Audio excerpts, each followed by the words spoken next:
2, 3 நிமிஷம் உப்பு போட்டதுக்கப்புறம் வதக்கி விட்டுட்டு, அதுக்கப்புறம் தக்காளி ஆட் பண்ண போகிறோம். அந்த அரை தக்காளியை வந்து நீல வாக்கில் கட் பண்ணி வச்சுருக்கேன். அந்த தக்காளியை தான் ஃபஸ்ட்டு இதில் இப்போ ஆட் பண்ணுறேன்.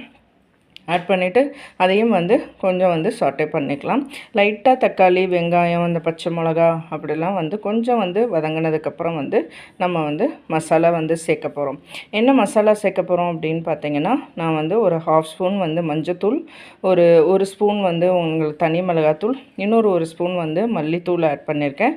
ஒரு 1/4 ஸ்பூன் வந்து நான் வந்து ஜீரகத்தூள் ஆட் பண்ணியிருக்கேன். அது வந்து தண்ணியில் ஊற்றி லைட்டாக வந்து மிக்ஸ் பண்ணி வச்சுருக்கேன் எல்லா மசாலாவும் ஒன்றா.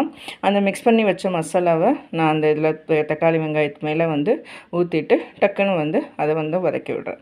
அந்த மசாலாலாம் டேரெக்டாகவும் நம்ம போட்டுக்கலாம். இந்த மாதிரி தண்ணியில் வச்சு நம்ம ஒன்றா மிக்ஸ் பண்ணியும் வந்து ஊற்றிக்கலாம். நான் வந்து ஒன்றா தண்ணியில் வந்து மிக்ஸ் பண்ணிவிட்டு அதுக்கப்புறம் இதில் ஆட் பண்ணியிருக்கேன்.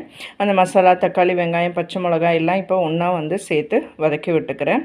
அந்த வதக்கிறது முடிச்சிட்ருக்கும் போதே வந்து நமக்கு உருளைக்கிழங்கையும் அதில் ஆட் பண்ணிடலாம்.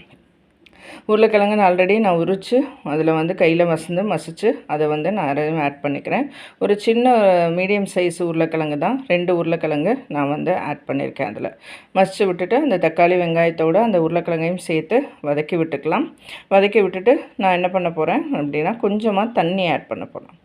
தண்ணி வந்து நம்ம வந்து இந்த மசாலா, உருளைக்கிழங்கு, அந்த நம்ம தக்காளி, வெங்காயம் எல்லாமே வந்து அதில் மிக்ஸ் ஆகிறதுக்காக கொஞ்சமாக தண்ணி விட்டு அதில் நான் ஆட் பண்ணிக்க போகிறேன். ஆட் பண்ணி முடிச்சுட்டு கொஞ்சமாக வந்து அதில் வந்து சால்ட்டு வந்து நான் ஆட் பண்ணிவிட்டு அது ஒரு 5 நிமிஷம் வந்து நம்ம வேக வச்சுக்கலாம். எல்லாமே ஒன்றா வந்து மசாலா, தக்காளி, வெங்காயம், உருளைக்கிழங்கு எல்லாம் ஒன்றா ஆட் பண்ணிக்கிறதுக்காக, ஒன்றா மிக்ஸ் ஆகி மசாலாவை சேர்ந்து வர்றதுக்காக கொஞ்சம் நேரம் நான் கொதிக்க விடுறேன். அதில் வந்து